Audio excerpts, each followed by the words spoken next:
Mark Zuckerberg really made a splash last week with his announcement that Facebook's company name is now Meta. And while you've seen all the headlines and memes out there, there is a lot of misinformation in regards to the announcement.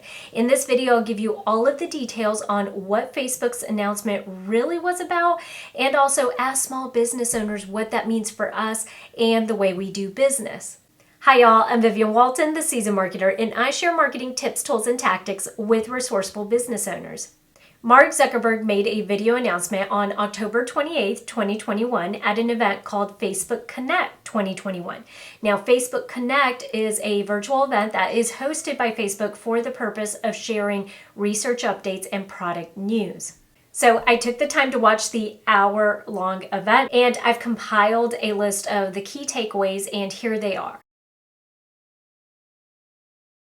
Facebook is going to be focused on building a metaverse. Mark Zuckerberg described the metaverse as being an even more immersive version of the internet. We think the metaverse will be the successor to the mobile internet. Instead of looking in a screen, you're going to be in the internet.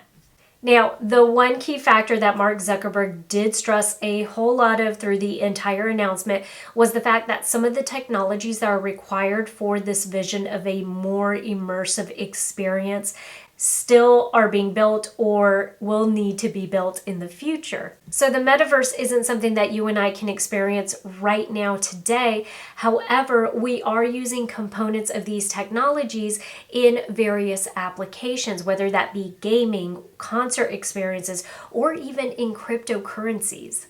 Additionally, and probably the biggest thing that people are missing throughout this entire announcement is the fact that Meta, or the company formerly known as Facebook, is not going to own the metaverse.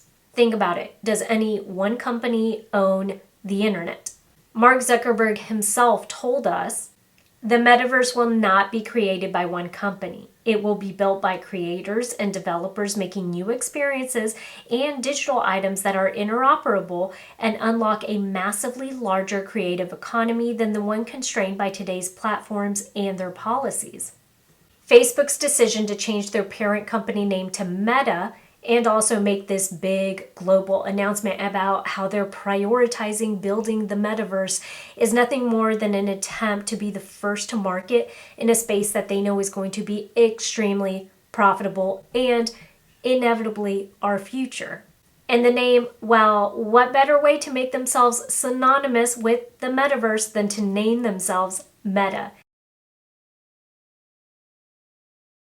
Facebook, the parent company, has changed their name to Meta, but the products under the parent company and the apps that we know, Facebook and Instagram, are going to stay the same. So I've made a few videos in years prior where I've brought up the fact that Facebook owns Instagram, and I think that trips a lot of people up. So in essence, this change is going to mean that Meta owns Facebook and Instagram, and I think it just helps to kind of clean up that relationship, or just make it a little more transparent as to who is actually behind both of the apps.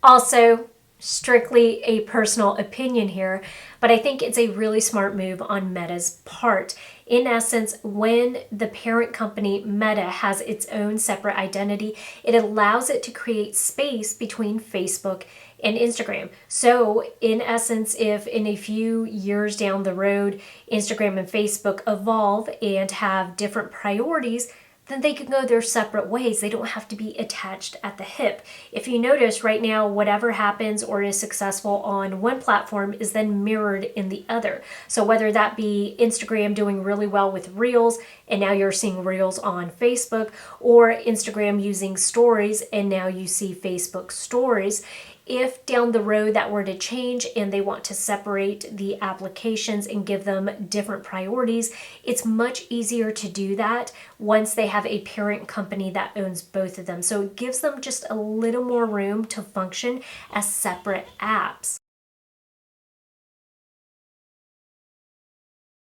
Horizon is another social media platform that Meta is building so that people can virtually interact in the metaverse. Horizon Home, Horizon Worlds, Horizon Marketplace It's no surprise that Meta is going to build special places for us to be able to congregate in the metaverse. But what is really interesting is that Mark Zuckerberg and his team are probably way further along in being able to launch these special platforms. What many people, including myself, had never realized is that Meta has actually done a lot of research and development in the virtual gaming space. They have a wide variety of virtual games that are out and that are highly ranked and played by people all over the world. All right, so those were the key takeaways from the announcement.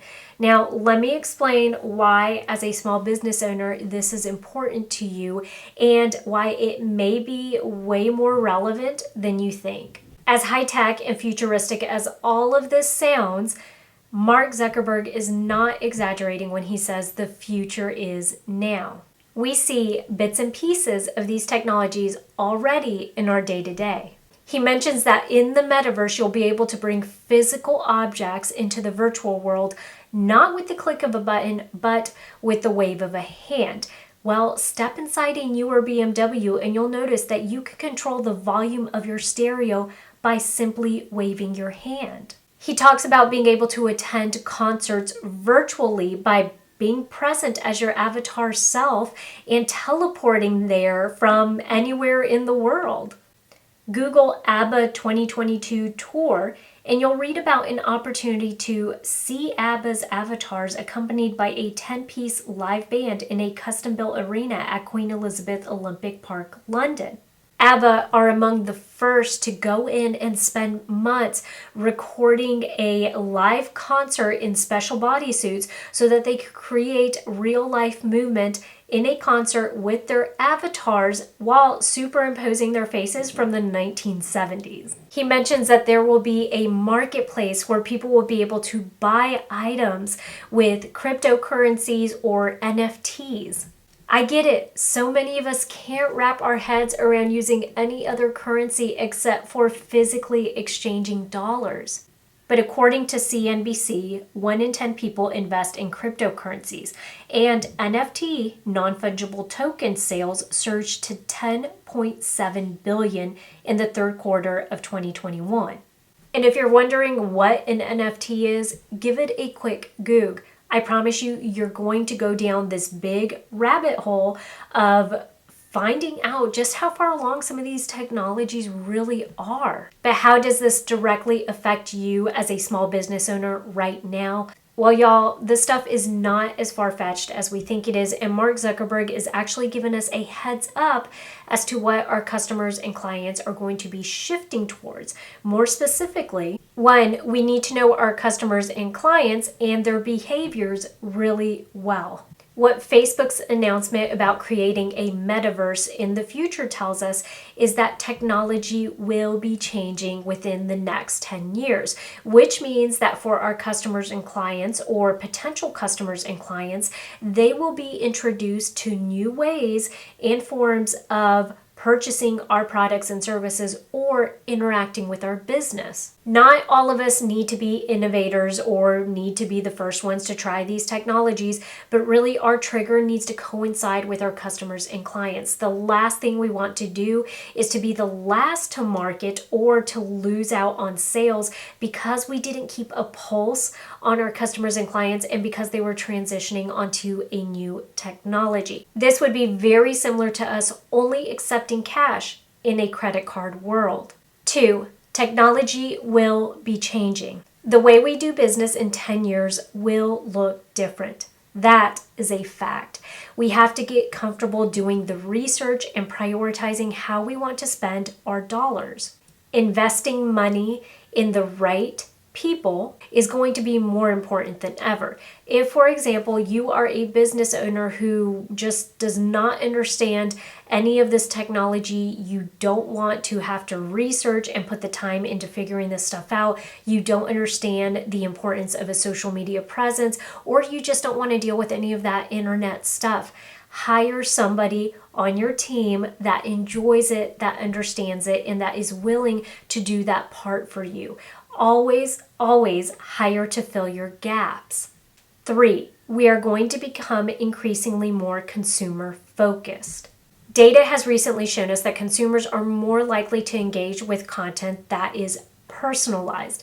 Mark Zuckerberg mentioned in his announcement that in the building of the metaverse, people will be able to actually create their own environments based on their likes and dislikes, which is only further proof that in the future, personalization and customization is going to become even more important, especially to our customers and to our clients. And so part of what you can be doing right now is to actually start taking measures to create customized content, whether that be with the email interactions that you have with them or the text messaging that you send them after a purchase. Customize more of the content so that way they feel like they are getting more of that white glove service with your business. 4. And lastly, we need to remember that disruption is the greatest growth opportunity. It is easy for us to become complacent or familiar with our current environment. We are really good at anticipating a present forward strategy. We've gotten used to playing by all the social media rules. We know what our customers want. We deliver our products and services in a feasible manner. We know what our cost structure is. The only problem with this approach is that it is entirely based on thinking that tomorrow's world is going to look similar to today's. And yet we know that that is not at all the case. Now, I want you guys to pay really close attention to this part because many of us, probably myself included, are going to find ourselves in an environment that is disruptive, ambiguous, and we really don't know what the future is going to hold for our businesses. However, in order for us to thrive and to really be successful in an environment like that, because you can as a business, we are going to have to actually implement a different approach, a future-backed strategy, which simply means that we have to assume that tomorrow will look different than today. And that takes real work. It means doing the research, keeping up with trends. It means having a clear view of what direction we want to head in. Also, asking our clients and customers what they want and being able to anticipate what they may want in the near future. If you like this video, remember that every Monday I release a new video just like this that could help you save time and money when it comes to marketing your business. Don't forget that I have a website at www.theseasonmarketer.com where I have a couple of freebies for you to download today, so go check that out. Thanks again for tuning in. I'll catch you guys next week, same time and place.